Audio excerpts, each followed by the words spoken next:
Assalomu alaykum aziz dindoshlar, 22-darsimizga xush kelibsiz. Bugungi darsimizda shin harfini yozishni hamda o'qishni o'rganamiz. Shin harfining asosiy belgilaridan biri mana 3 ta do'nglikchasi bor, hamma holatida hamda yuqori qismida 3 ta nuqtasi bor. Biz buni shundan shin harfi ekanligini osongina ajratib olsak bo'ladi. So'z boshida yozilishda ham xuddi shu aytganlarimdek 3 ta do'ngligi hamda 3 ta nuqtasidan shin ekanligini bilib olsak bo'ladi. Undan keyingi harfga ulash uchun quyidagi cho'pcha qo'yilyapti. O'rtada ham xuddi shu holat o'z asosiy qismi shu, faqat undan oldin va keyin harflar bo'lgani uchun qo'shish maqsadida quyidagi cho'pchalar qo'yilyapti. So'z oxirida kelganda esa xuddi shu holatda bo'ladi, lekin n harfiga o'xshagan belgisi ham bo'ladi tugatgan paytida mana. Buni n deb o'qib qo'ymang, bu o'zi shin harfi hisoblanadi. Alohida holatdagi holati so'z oxiridagi bilan bir xil, faqatgina mana cho'pchasi yo'q, chunki alohida holatda undan oldingiga ulanmaydi. Xo'p, bu harfning ismi aytib o'tganimdek shin harfi hisoblanadi, lekin o'qilish jihatidan o'zimizni sh harfi bilan bir xil talaffuz qilinadi. Lekin bu harfning ismi nima deganimda siz shin deb javob berishingiz kerak. Harflarning ismini bilish juda ham muhim hisoblanadi. Ertaga yana Xudo xohlasa tajvid darsiga o'tganimizda hamda Qur'onga tushganimizda o'zining ismlari bilan o'qiladigan joylari ham bo'ladi. Xo'p, shin harfining yozilishlari xuddi shu holatda bo'ladi. Endi keling kitobdagi misollarni o'qib ko'ramiz. Xo'p, bir boshdan boshlab o'qiydigan bo'lsak, r o sh rosh, b u sh bush, sh a r shar, sh a q shaqqu shaqqu. Chunki q harfining ustida yumaloq kelsa uga moyil tebratiladi. Buni biz 21-darsda o'tdik. Shunda shaqqu shaqqu, uga moyil tebratasiz. Sham, sh a k shak, b i sh bish, r u bish ru, sh i r shir, b u shir bu, sh bu yoq ko'rinmay qolibdi.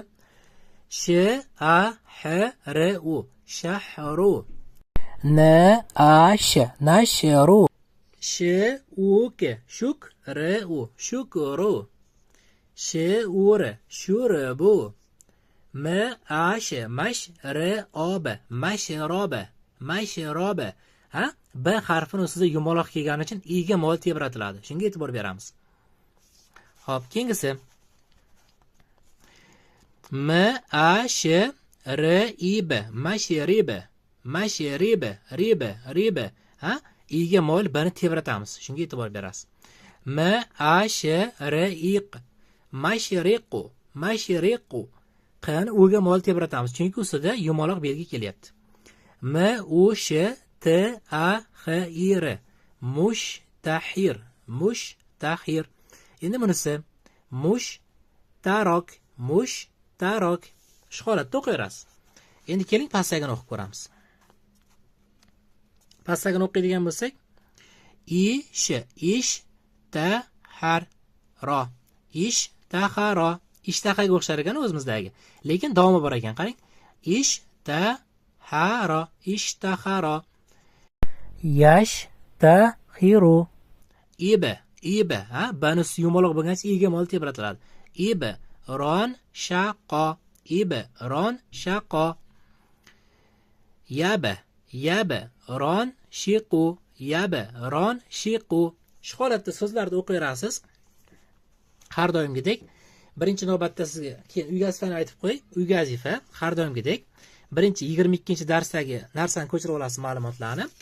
Keyin shu yerdagi so'zlarni har doimgidek shu daftarga uy vazifa deb shu so'zlarni hammasini yozib chiqasiz. Keyin bizga Telegram ijtimoiy tarmoq orqali jo'natsangiz, biz xato va kamchiliklaringizni tekshirib beramiz. Keyin o'qiganingizda ham jo'nating. Ayrimlar o'qiganda jo'natishyapti, o'zlari bilmagan holda xato qilishyapti o'qiganda. Ayrim so'zlarni boshqacha o'qib qo'yishyapti. Siz ham shunaqa o'qiyotgan bo'lishingiz mumkin yoki bo'lmasa qaysidir harfni adashtirayotgan bo'lishingiz mumkin. Shuning uchun so'zlarni o'qib ham bizga jo'natsangiz bo'ladi. O'sha eski qoida, nechta so'z bo'lsa, shuncha sekundda o'qishingiz kerak edi, lekin mayda so'zlar uzunlashgani bois endi har bir so'zga 2 sekunddan vaqt beramiz. Masalan, bu yerda 20 ta so'z bo'ladigan bo'lsa, hammasini o'qib bo'lishingiz uchun 40 sekund sizga yetishi kerak. Shu darajaga yetguningizga qadar qayta-qayta o'qiyverasiz. Keyin Telegram ijtimoiy tarmog'iga ulanmaganlar uchun har kuni 14:30 da test bo'lyapti. Testlarga qatnashish orqali yana bilimingizni mustahkamlab olsangiz bo'ladi. Keyingi darsimiz yana 2 kundan keyin soat 21:00 da bo'ladi.